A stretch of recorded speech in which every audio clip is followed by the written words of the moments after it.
Hello, welcome to Parliament Through Time podcast. I hope you are all well and safe. This podcast is about the origins, development and current practices of the institution of Parliament in Europe and the Middle East. Each week we will deliver an overview of certain key topics to enhance our understanding of parliamentary life, what lessons we have learned from the past events, and how these lessons learned can be applied to today's practices.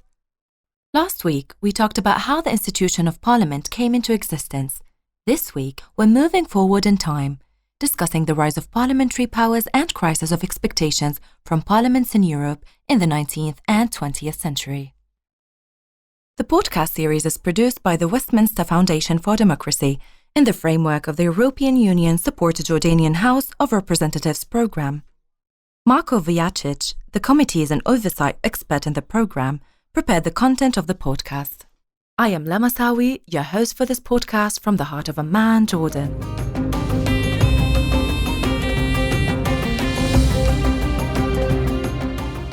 Since the Middle Ages or early modern history, many European estates, provinces or countries had some form of an assembly, a diet. There was a long tradition of representing interests with the king or the local ruler, in an orderly negotiation procedure taking place in a fixed location, a town or a building. According to Dutch historians Remiek Ertz and Joop van den Berg, the novelty in Europe at the turn of the 18th to the 19th centuries was a transformation of such assemblies into a popular national representation. In their article, The Ideal of Parliament in Europe since 1800, they argue it was based on the new concept of the nation or the people as a collective entity understood on an equal level or even superior to the king. This new ideal of a parliament as a national and popular representative body originated in the American and French revolutions. Partly, it adjusted the older model of the British Parliament, which shared power with a monarch in a mixed government since the passage of the Bill of Rights in 1689, but actually functioned as a rule of land and property owners, or simply English aristocracy.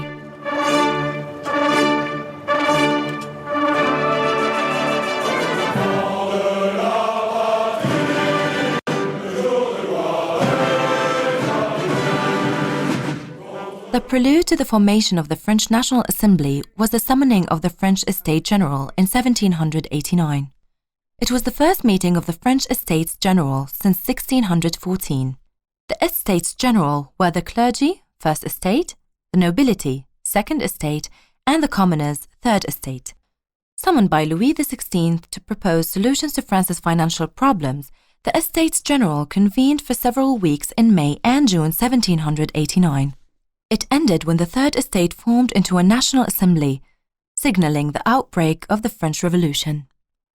Despite these democratic experiments at the end of the 18th century in France and the United States, it was only after 1813, from 1848 and the 1870s onwards, that the idea of constitutional government and the national representation gradually gained force to become the general standard. Parliaments in Europe evolved from a rather modest and upper-class representation with the monarch fully in charge, through an elected body which existed next to the king, first elected by a few and then a wider electorate, to reducing the monarchy to a primarily symbolic dignity, and finally, parliaments becoming the centre of power, as in France after 1871. Towards the end of the 19th century, the majority European countries had a parliamentary government, and no longer a monarchical absolutist rule. Like the constitutionalizing process, the spread of parliamentary government has been a transnational phenomenon. Newly emerging parliaments above all intended to represent and to express national traditions and the national state. The names refer to the former representative bodies or appeal to national memories. Spanish Cortes, Dutch Staten-General, German Reichstag, Swedish Riksdag, Serbian Skupština, Danish Folketing, or Greek Vuli. However, the new national parliaments and constitutions were the outcome of an ongoing process of interchange, borrowing, reproduction and adaptation. Parliament in Westminster and the French National Assembly more or less served as models of what a parliament could be to other countries, with regard to procedures, powers and order of the meetings. Ertz and van den Berg explained how 19th century parliaments were faced with the task of making themselves visible to the public. The Spanish Cortes, the Belgian and the French National Assemblies, the Frankfurter Parliament, and even the very much established British Parliament invested significantly in press coverage, theatrical display, public relations, visual culture, ceremony, and a display of dignity. Parliamentary architecture and parliamentary buildings may be the best illustration of the spread of the ideal of Parliament. In their ambition to present themselves as the centre of political power and an attempt to build authority versus a monarch, the parliaments reached for the classical images of power architecture. Ertz and van den Berg noted all the 19th century parliaments provided themselves with a palace, mostly former royal palaces or distinguished government buildings, churches or monasteries, which were given a new purpose.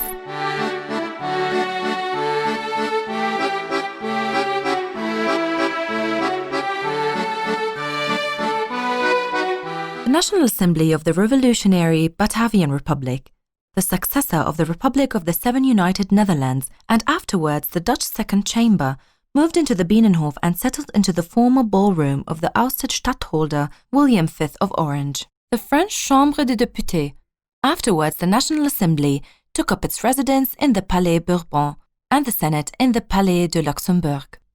The Italian Parliament made its abode in the former papal Palazzo di Montecitorio. The Belgian Chambre de Représentants, successor to the National Congress that founded Belgium as an independent state in 1831, took its seat in the former building of the Estates General of the United Kingdom of the Netherlands, but converted it into a genuine palace of the nation. The symbolic image of power was already recognizable in the expression Palace of the People or Palace of the Nation. In the second half of the 19th century, many parliaments manifested their rising status through the erection of the prestigious new buildings, when the old lodgings were no longer satisfactory or were damaged by fire. That was the right moment to give expression to the idea of national representation, history, and the relation to the executive and the head of state through the selection of a location, a style, a size, a layout, and a decoration. After 1834, Westminster Palace had to be rebuilt. In Madrid, new Palacio de las Cortes was erected after 1843. And in Bern, the Swiss Confederation presented itself with an impressive Bundeshaus from 1852 onwards. The Norwegian Storting was provided with a new palace in 1866. In Vienna, the Hohe Haus made its appearance from 1874 onwards, and in the German Empire, the monumental Reichstag was erected in 1884.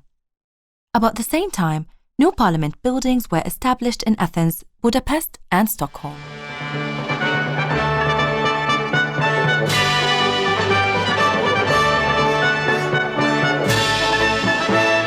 In part, the grandeur of the parliamentary palaces was defined by their location. They displayed themselves majestically on a hilltop, or a site of historical significance, or situated on a vast square or alongside the main river of the capital city. The Palais Bourbon, housing the French National Assembly, imposingly stands on the dock of the Seine. Neo-Gothic Westminster Palace impressively stretches alongside the Thames. The spectacular Hungarian Parliament building overlooks the Danube River and is deliberately situated across from the Royal Castle Hill. The Austrian Parliament lies on the spacious Ringstrasse. The Greek Fouli, whose new house was built in 1875, moved into the former royal palace on the vast Syntagma Square in 1929. The location was selected not merely for reasons of visibility and standing. A good number of parliament buildings were erected on sites of historical importance, such as ancient strongholds of power or national places of memory. In most cases, the parliament buildings are consciously sited next to or opposite the royal or presidential palace, or the seat of the government.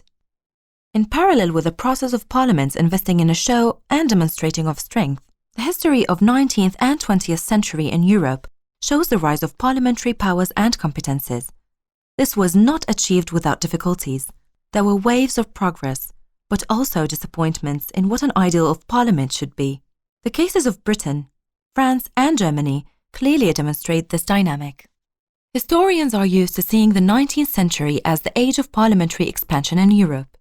However, The situation at the beginning of the 19th century was not so bright.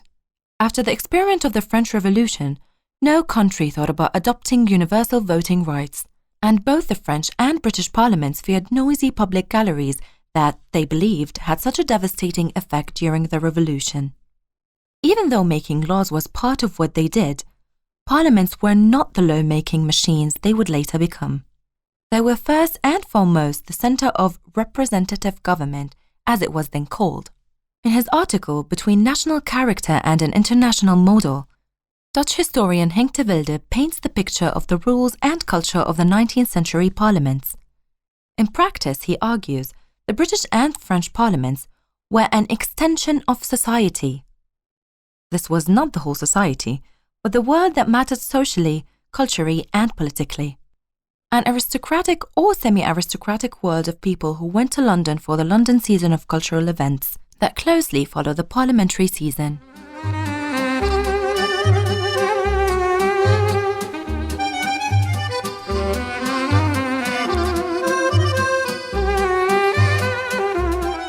The same was true for Paris.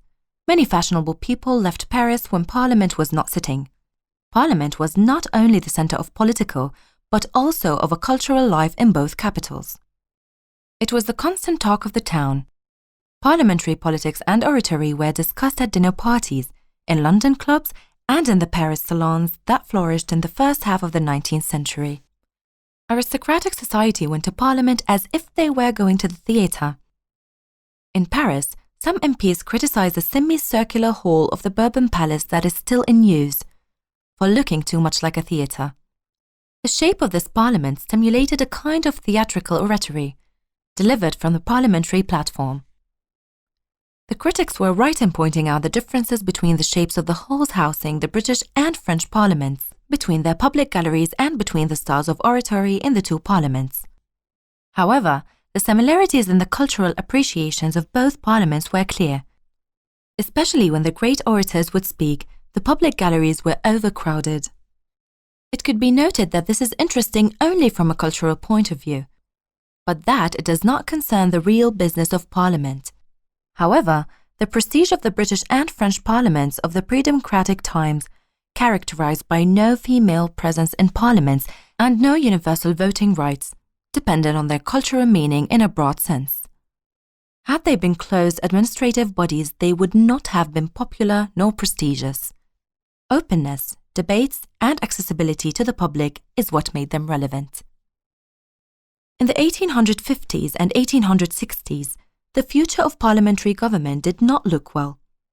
Ertz and Van den Berg argue it was not an exaggeration to call the situation of the mid-19th century a forgotten crisis of parliamentary government. The criticism was directed at the bourgeois and liberal character of the parliamentary order. In the 1870s, social interest groups began to organize themselves in formal political parties, backed by a rapidly expanding press. As expectations with regard to the government, politics, and politicians rose, the claim of the bourgeois, liberal parliaments to represent the people came under attack. In most countries, there was a wide gap between the people who could vote and the common people. With the formation of socialist, republican, conservative, or confessional parties, parliaments themselves became both the object and the arena of a political conflict about the role of the state, the political agenda, or the needs of society. At the same time, the shortcomings of the parliamentary practices, such as the slowness, lack of decisiveness, and the difficult relationship with the executive power, became the subject of criticism. Nonetheless, the parliaments thrived. Even those who criticized it used it as an arena to advance their political agenda. De Wilde describes that by around the year 1900, parliamentary government was seen as the most common form of government for civilized countries in Europe. A parliament had become an institution with internal rules, debating practices, independence from the executive. It had also become an institution connected with the notion of free elections. This required that parliaments come to terms with democratic societies and mass audiences. The voting rights were broadened, general male right to vote was introduced in many countries, and the aristocratic character of the British Parliament was no longer the standard. In particular, in France with its general male suffrage, the system was no longer in the hands of the aristocratic elite. At the same time, from the late 19th century onwards, the most important criteria to judge a modern and successful parliament became its capacity, on one hand, to represent the population, and, on the other, to produce laws that changed and improved society.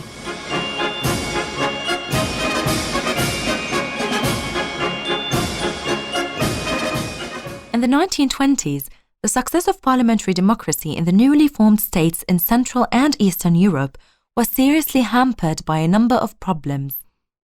Dissolution of Habsburg Empire resulted in the creation of Austria and Hungary as remnants of a once much larger state, and the Czechoslovakian and Yugoslav multi-nation states. There were serious disproportions in social-economic power within societies. Conservative social structures proved persistent, and a civil society still remained underdeveloped. In the interwar years, a general problem of parliamentary government was its inability to effectively manage the growing tasks and responsibilities of the modern state. Initially, parliaments were designed as instruments of control to curb the power of the executive. They were much less equipped for the active, co-managerial role they now had to assume. For example, parliamentary government in the German Weimar Republic was under strong political pressure during the short period of its existence, until it started to crumble from 1930 onwards.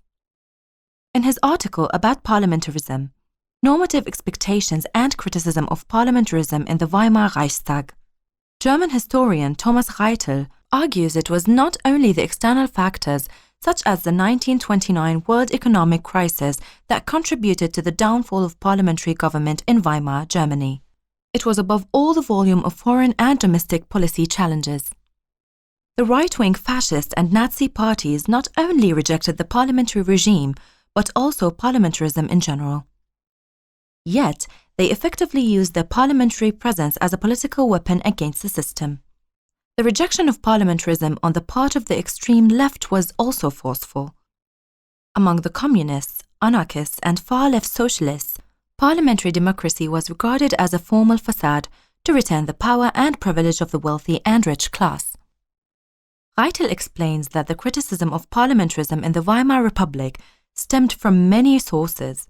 Firstly, the high expectations towards politics in the face of immense challenges, some of them almost impossible to fulfill, such as financial burdens resulting from the defeat of Germany in World War I. Secondly, almost permanent problems in the formation of the cabinet and the parliamentary backing of the government. To form a government took exceptionally long, while the life of a government lasted on average only 8 months. Thirdly, this created mistrust among political elites and reduced their political capacity to form and sustain the coalition government and act without repeated internal tensions.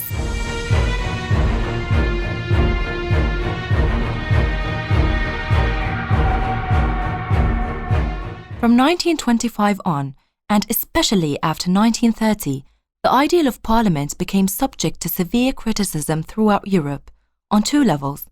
Nationalists, fascists, and communists rejected parliamentary democracy as such. Other critics, while approving of the system, often expressed their dissatisfaction with the inadequacy of parliamentary practice. In 1921, in the first wave of enthusiasm for parliamentary democracy after the First World War, there were 21 countries that had adopted a parliamentary government on a more or less democratic basis. By 1940, only 9 were left. Probably the best-known case is the fate of the Reichstag of the German Weimar Republic, which was literally burned to the ground on the 27th of February 1933. After the misery of the Second World War and the hard experience of fascist and National Socialist dictatorship, parliamentary democracy was allowed a new opportunity to establish itself as a humane and efficient political system in Western Europe. It gained public confidence due to the moral example of the victor states, the United States and the United Kingdom, the economic recovery through the Marshall Plan and the New Atlantic Alliance, which implied an ideological opposition to authoritarian communism, which had dominated Eastern Europe and did not allow the development of political pluralism and parliamentarism.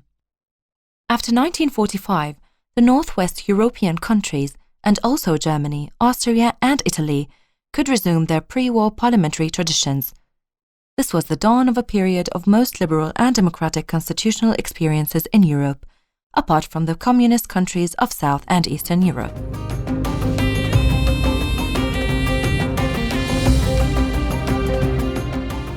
You've listened to the second episode of the podcast Parliaments Through Time, where we explored the rise of parliamentary powers and crisis of expectations from parliaments in Europe in the 19th and 20th centuries.